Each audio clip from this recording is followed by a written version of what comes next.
Dr. Vito, tanong po namin, paano po ba at kailan dapat iniinom ang losartan? Ang losartan, alam naman natin na ito ay gamot sa hypertension at maraming mga Pilipino ang nasastahan po ng gantong gamot. Kailangan nyong malaman ang mga important tips and reminders kung paano po ito iniinom. Number one na kailangan nyong malaman, ano po ba yung dosage na meron sa losartan na mabibili natin sa mga butika. Meron po tayong 50 mg and 100 mg. Kadalasan kapag ito ay ginagamit natin sa mga pasyenteng tumataas ang blood pressure, nagkakaroon ng pagpalya sa puso, at kung pasyente po ay kailangan protektahan ang kanilang mga kidney. Ibig sabihin maganda po ang losartan sa ating kidney. Pangalawa, kung kayo po ay nakakaranas po na parang nagkakaroon ng diarrhea or pagdudumi, para kayo nasusuka na duduwal, or kapag kayo po edad po ng 75 years old, maaari po kaming gumamit ng mas mababang dosage. At kung ang ating pasyente po ay bata, kailangan naming makuha ang timbang nang sa ganon ma-adjust po namin ito according sa kanilang timbang. Pangalawang tanong is kailan po ba dapat nagpapalit ng dosage? Remember, ang nag-a-adjust po ng dosage ang mga butihing doktor, hindi po dapat tayo. Kasi po kapag kayo nakakaranas po ng mga side effect, at kung napapansin niyo po bang gumagana pa ba ang inyong mga kidneys or tumataas at bumababa ang inyong potassium, dun po kami nag-a-adjust ng dosage po nito.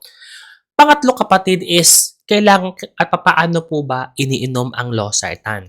Kadalasan ito po ay binibigay po namin ito at least once a day po. Kadalasan sa karamihan, bago po sila matulog or any time of the day. Particularly, pwede po ito pagkatapos kumain ng umagahan. Ang importante po kapatid dito is dapat parehas lamang po ng oras ang inyong pag-inom. Okay? Pwede po siyang inumin kahit meron or walang laman ng ating tiyan. Okay? So, ang tanong na sunod is, gaano po ba katagal ang inuman ng losartan? Kasi pag sinabing losartan, ang unang iniisip ng mga Pilipino, maintenance. Okay? Most likely, ito po ay long-term or the rest po ito ng inyong buhay. Bakit po? Kasi ina-avoid po natin ang mga yung mga komplikasyon kagaya ng stroke, heart attack, or masira ang inyong kidney kapag hindi na-control ang inyong blood pressure.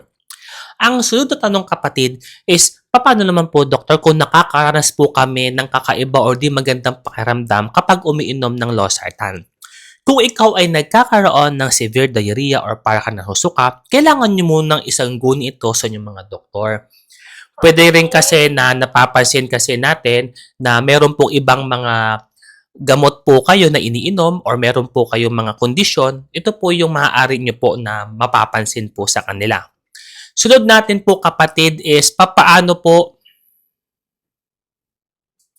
naman kung ang ating nakalimutan nyo po yung pag-inom ng dosage po nito. So kung nakalimutan nyo po to ng ilang oras lamang, pwede nyo po agad inumin ito. Sundan agad. Pero kung kayo po ay nakalimot po ngayon, kinabukasan po, huwag nyo pong dodoblehin. Same pa rin dapat yung ating pag-inom para hindi tayo ma-overdose. At kailangan meron na kayong alarm clock o kaya mga reminders para hindi po to makalimot. Ang sunod na tanong is, kailangan po ba nating itigil po ang losartan kapag normal na po ang ating blood pressure? Kadalasan kasi ang role kasi ng gamot is i-maintain ng inyong blood pressure sa optimal po level. At the same time, para mabawasan ang chance na pagkakaroon ng stroke and heart attack. At lalong-lalo na, kung nakakaranas kayo ng side effect, kailangan nyo muna pong mag-konsulta sa ating mga butihing doktor. Ang sunod is, paano naman kung nasosobrahan na kayo, nakakaranas kayo ng overdose? Ito yung mapapansin nyo. Kadalasan, para ka nalulula, napapansin nyo para kang inaantok, at nagkakaroon po ng pagbilis sa inyong tibok ng puso. So kung kayo po ay nakakaranas ito, mas mainam pong sumangguni sa ating mga butihing doktor nang sa ganon mapayuhan kayo ng tamang konsultasyon pagdating sa losartan. Ito po si Dr. Vito, ang inyong Mindoreñong manggagamot.